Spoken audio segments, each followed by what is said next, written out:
Apa yang harus dijauhi untuk hewan kurban? Rasulullah ditanya.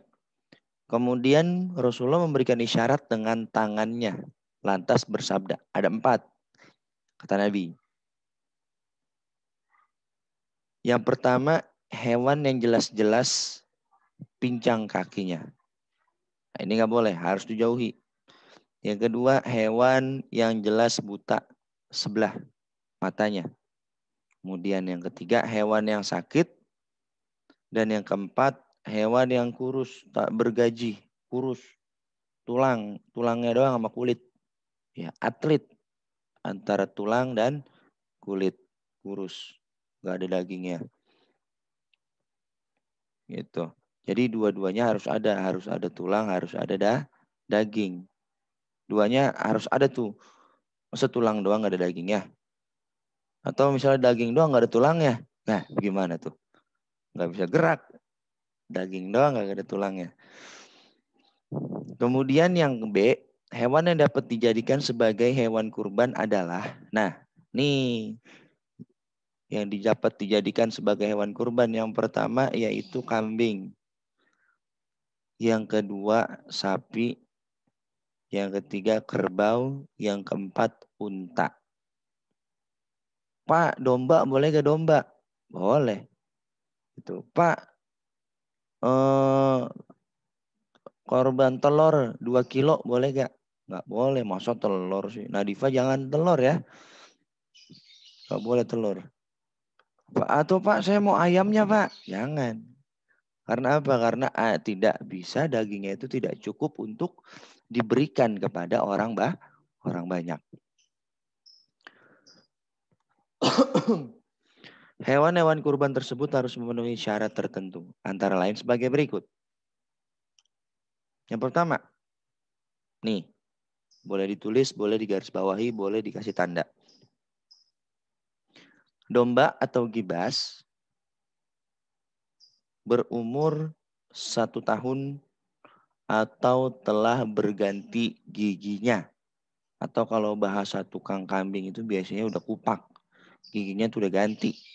Ya, mungkin prakteknya kalau ada kambing kita bisa praktikkan. Kita bisa lihat gigi kambing yang sudah musnah, yang sudah ganti gigi atau belum. Itu yang pertama. Umurnya 1 tahun. Minimal. Domba ya. Kemudian yang kedua, kambing telah berumur 2 tahun lebih. Silahkan ditulis.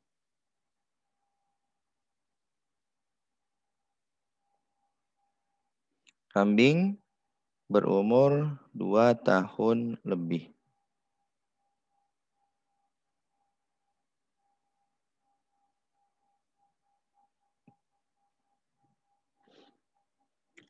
Kemudian yang ketiga, nih, sapi atau kerbau telah berumur 2 tahun lebih. Sama kambing. 2 tahun lebih. Ini syaratnya nih, Pak, saya punya sapi, Pak. Saya punya kerbau, Pak. Di kampung saya, kakek saya melihara sapi, melihara kerbau. Cuma sapinya baru lahir, Pak. Saya mau korbankan. Boleh gak, Pak? Nggak boleh. Ya, nggak boleh. Jadi harus berumur 2 tahun lebih.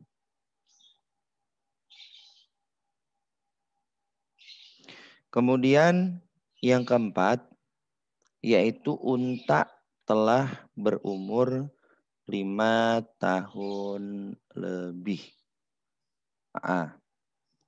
Ada pertanyaan, Pak, saya mau berkurban, Pak. Pakai kambing. Cuma kambingnya kambing betina. Boleh gak, Pak? Boleh gak? Kita punya nih kambing betina nih. Atau kambing perempuan. Atau kambing cewek misalnya. Mau dikurbankan, boleh gak? Cukup dengan gerakan. Nggak usah bersuara karena nggak ada suaranya. Boleh gak? Oke. Aska kata Fahri Arsyil katanya. Iya. Awas, palanya mental. Boleh nggak? Prabu, Prabu, halo. Oh, nggak ada gambarnya. Boleh nggak kambing betina untuk berkurban? Boleh. Naifah, boleh nggak? Nggak boleh. Fadli, mana Fadli gambarnya hilang nih? Nggak boleh. Zafira, nggak boleh. Kikan, boleh nggak kambing betina untuk berkurban, untuk dikurbankan? Boleh. Terus Juan nggak ada gambarnya. Mau tanya Bapak, mau tanya. Najwa Naila, kambing betina boleh nggak untuk dikurbankan? Nggak boleh. Mau nanya siapa lagi yang ada gambarnya? Ayumi, boleh nggak? Nggak. Faik, boleh gak kambing betina Ik? Nggak boleh. Siapa lagi ya? Reski, boleh gak? Nggak. Ini begini kenapa itu? Lapar ya? Sarapan belum?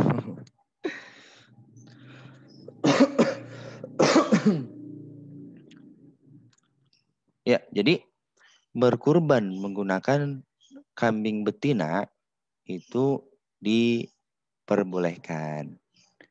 Ya, cuma memang jarang. Yang berkurban menggunakan kambing betina jarang. Sangat jarang sekali. Kebanyakan kambing jantan. Karena kenapa? Karena kambing betina itu untuk diproduksi kembali. Gitu, untuk diperanakan, untuk diternak kembali. Maka jarang yang dikorbankan menggunakan kambing betina. Akikah boleh gak Pak Akikah pakai kambing betina? Boleh, pakai kambing betina. Kambing betina itu lebih murah daripada kambing jantan. Domba, contoh misalnya domba, kambing betinanya ini domba harganya 1 juta. Nah kambing jantan itu harganya 1.500.000. Tapi kalau untuk akikah dalam kitab dijelaskan dan kurban juga untuk anak laki-laki itu disarankan menggunakan kambing jantan, jangan kambing betina gitu. Paham ya? Paham nih? Paham. Fadli misalnya mau kurban kambing betina, Pak. Nggak apa-apa boleh. Mau akikah kambing betina, nggak apa-apa boleh. Tapi alangkah bagusnya pakai kambing jantan. Karena dalam kitab dijelaskan kalau pakai kambing betina itu dikhawatirkan seperti akikah menggunakan kambing betina untuk anak laki-laki. Dikhawatirkan nanti kalau udah gede takutnya agak begini gitu. Allah gitu takutnya begitu. Ya, paham ya maksudnya ya? Tuh Naifah senyum-senyum. Tuh, senyum-senyum di depan kamera dia. Kemudian dalil yang menjelaskan tentang syarat dari hewan kurban tersebut sebagaimana dijelaskan dalam sabda Rasulullah SAW berikut, yang artinya dari Jabir Rasulullah SAW bersabda, janganlah kamu menyembelih untuk kurban melainkan yang musinnah, harus ganti gigi. Tuh yang tadi dijelaskan syaratnya. Kecuali jika sukar didapat, kecuali dalam keadaan darurat. Ya, dalam keadaan darurat pengen berkurban, tidak ada lagi kambing jantan, sudah susah didapatnya. Tapi zaman sekarang sudah banyak yang jualan kambing di pinggir jalan, atau misalnya punya kenalan tukang kambing, ada. Atau Pak saya mau pesan kambing sama Pak Fahmi, boleh gak? Boleh. Wih, endorse. Ya, ada Bapak ada kambing, tenang aja. Banyak. Maka boleh jaz'ah. Ya, kalau sudah berganti gigi tidak dapat, maka boleh jaz'ah atau yang baru berumur 1 tahun lebih dari kambing biri-biri. Tidak boleh menyembelih hewan yang masih jaz'ah, artinya yang belum cukup umurnya. Misalkan sapi berumur 2 tahun dan kambing berumur 18 bulan. Kecuali kambing biri-biri atau gibas, domba. Domba boleh. Tapi kalau kambing biasa, yang kambing yang ada yang kupingnya agak panjang, kemudian yang ada jenggotnya itu namanya yang gede itu kambing etawa ya atau kambing kacang. Nah itu harus berumur 2 tahun lebih. Nah karena dia sudah berganti giginya. Gitu. Kalau kita kan dari kecil giginya udah ganti nih, udah pada copot ya. Ada giginya reges, ada yang depannya kosong, bawahnya doang, atasnya nggak ada. Nah, itu. Kemudian yang seekor unta, sapi, atau kerbau diperuntukkan untuk 7 orang. Ya, diperuntukkan untuk 7 orang. Contoh, misalnya Fatimah. Fatimah mau berkurban 1 ekor sapi. Nah itu pahalanya diperuntukkan untuk 7 orang. Adiknya kah, kakaknya kah, ayah, ibunya, dan saudaranya. Batasnya sampai 7. Tuh, untuk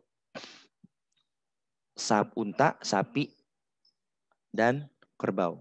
3 itu. Untuk 7 orang. Kemudian 1 ekor kambing untuk 1 orang. Gitu. Karena kenapa? Nanti di jembatan Shirathul Mustaqim, nah kita menyeberanginya itu menggunakan yaitu kendaraan yang telah kita kurbankan sebagai penolong. Sebagai pemberi syafaat untuk kita nanti. Kalau misalnya 1 kambing, yaitu dipakai untuk 7 orang. Wah kambingnya kecil buat 7 orang. Kasihan tuh kambing. Bisa-bisa apa? Mejeret tuh kambing. Begitu yang naik gede-gede lagi. Juan apalagi. Oh, siapa lagi ya yang gede-gede di sini? Prabu, Bapak, siapa lagi? Entong. Wah, habis tuh kambing. 1 ekor kambing dinaikin oleh orang yang gede-gede. Tuh. Hal ini dijelaskan dalam hadis Muslim yang artinya dari Jabir dan berkata, kami telah menyembelih kurban bersama Rasulullah pada tahun Hudaybiyah. Seekor unta untuk 7 orang dan seekor sapi untuk 7 orang. Nah, kemudian yang D, kurban yang diberikan harus sesuatu yang baik. Hal ini karena kurban dengan sesuatu yang tidak baik tidak akan diterima oleh Allah Subhanahu wa ta'ala. Sesuatu yang baik menurut Islam adalah, nah dibalik di halaman 10, cara memperolehnya baik dan sesuai dengan tuntunan agama Islam. Cara memperolehnya baik. Tidak boleh hasil mencuri atau tukangnya lagi tidur nih, lagi malam-malam ada kambing, kita ambil kambingnya, kita gendong, atau bunyi sepek, sepek, sepek. Nah itu jangan. Orang lagi tidur kambingnya kita bawa, nggak boleh. Jadi diperolehnya harus sesuatu yang baik. Jadi hukumnya itu ada lil arid, ada lil lizati. Lil arid itu cara mendapatkannya. Cara mendapatkannya harus dengan sesuatu yang baik. Contoh, kamu makan nasi hukumnya kan halal. Ya, nasi kan hukumnya kan halal. Nah, bisa menjadi haram ketika kamu memperolehnya dengan cara yang tidak baik. Contoh, boleh mencuri, boleh merampas, dan lain-lain. Nah, yang tadinya halal, ketika kita mendapatkan sesuatunya dengan tidak baik, maka menjadi haram. Maka begitu juga kurban. Ketika kita kurban beribadah, kemudian tidak mendapatkan sesuatu dengan cara yang baik, maka kurban kita tidak diterima oleh Allah Subhanahu wa ta'ala. Yang kedua, baik wujud hewannya, fisiknya baik. Yang terakhir, baik cara penggunaannya. Nah, kemudian yang ketiga, yang terakhir, yaitu syarat orang yang berkurban. Ya, jadi Bapak ulang lagi tadi, syarat binatang kurban. Nah, ini sekarang syarat orang yang berkurban. Syarat binatang kurban tadi sudah dijelaskan, sehat, gemuk, tidak kena penyakit, tidak boleh cacat, seperti pincang, buta, terpotong telinga, dan sebagainya. Itu syaratnya. Kemudian syaratnya kurban yaitu hewannya yang dijadikan kurban, sapi, kerbau, unta, kambing. Ya, 4. Nah, umur-umurnya dijelaskan juga di sini, yaitu domba 1 tahun, kambing, sapi, dan kerbau berumur 2 tahun lebih, dan unta berumur 5 tahun. Kemudian di sini syarat orang yang berkurban. Kalau tadi hewannya, kalau sekarang orangnya. Tadi hewan yang kita cari harus seperti ini, harus seperti itu, harus gemuk, harus nggak boleh kurus. Nah sekarang syaratnya orang yang berkurban. Yang pertama, syarat orang yang berkurban adalah yang pertama harus orang Islam. Boleh gak orang Kristen berkurban? Boleh gak? Tidak, tidak boleh. Ataupun dia mau berkurban silahkan. Tapi tidak dapat yaitu pahala berkurban. Gitu. Kemudian yang kedua syaratnya harus merdeka. Harus merdeka. Merdeka dalam artian bebas. Tidak dalam seperti misalnya budak. Nah, budak tidak boleh berkurban. Harus merdeka. Yang ketiga yaitu akil baligh. Akil balik tahu ya. Yang laki-laki sudah ihtilam atau sudah mimpi basah. Yang perempuan sudah haid. Boleh untuk berkurban. Kemudian yang terakhir, mampu.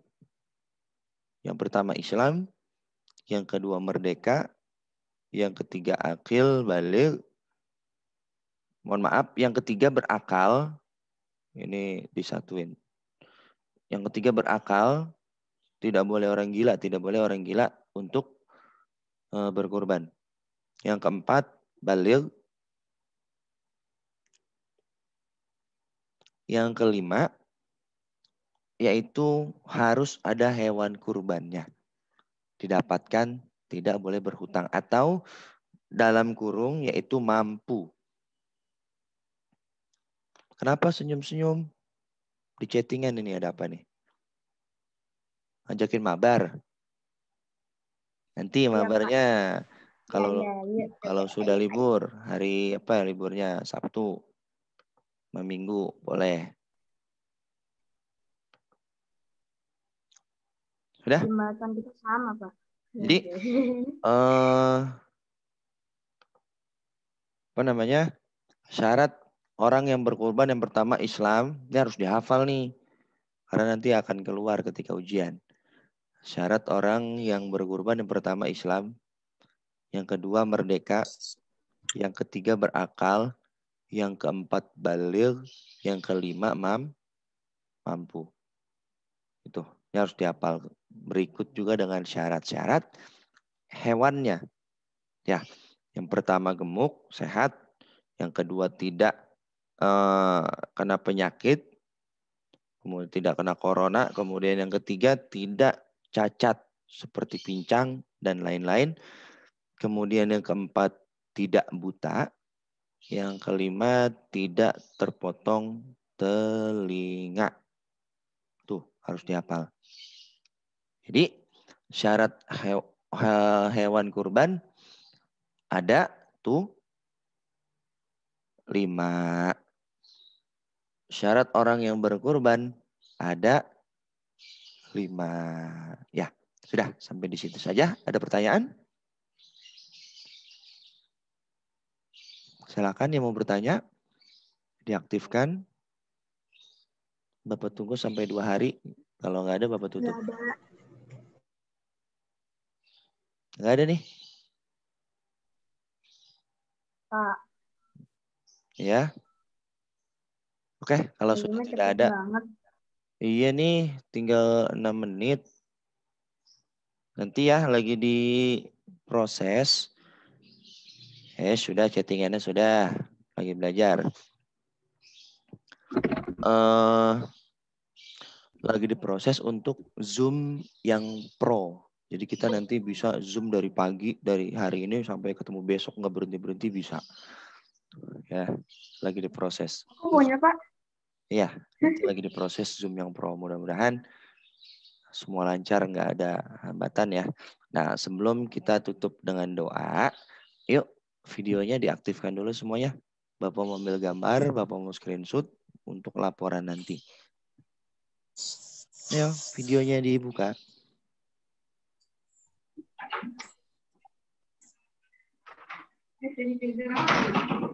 Nggak tahu. Ayumi, Nesya, Entong, Juan, Fadli, hilang lagi. Nah, tuh ada tuh. Ayumi, Nesya.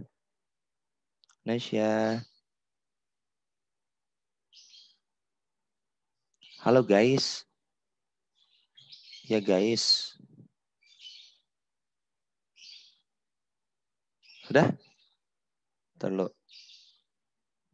Sudah, chattingannya di off dulu.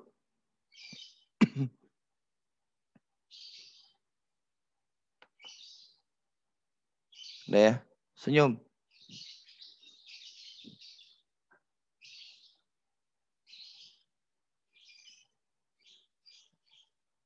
Senyum dong. Iya, senyum. Sudah, mari kita tutup berdoa bersama-sama dengan baca surat Al-Asr ya. Ya, 1, 2, 3. Bismillahirrahmanirrahim. Wal asri innal insana lafi khusrin illal ladzina amanu wa amilus solihati wa tawasaw bil haqqi wa tawasaw bis sabr. Subhanakallahumma wa bihamdika asyhadu an la ilaha illa anta astaghfiruka wa atubu ilaik. Ya. Terima kasih anak-anak. Semoga pandemi cepat pergi, kita bisa bertatap muka lagi di kelas. Ya, terima kasih. Salam buat orang tua kalian di rumah. Terima kasih banyak atas kerjasamanya. Ya, assalamualaikum warahmatullahi wabarakatuh. Waalaikumsalam.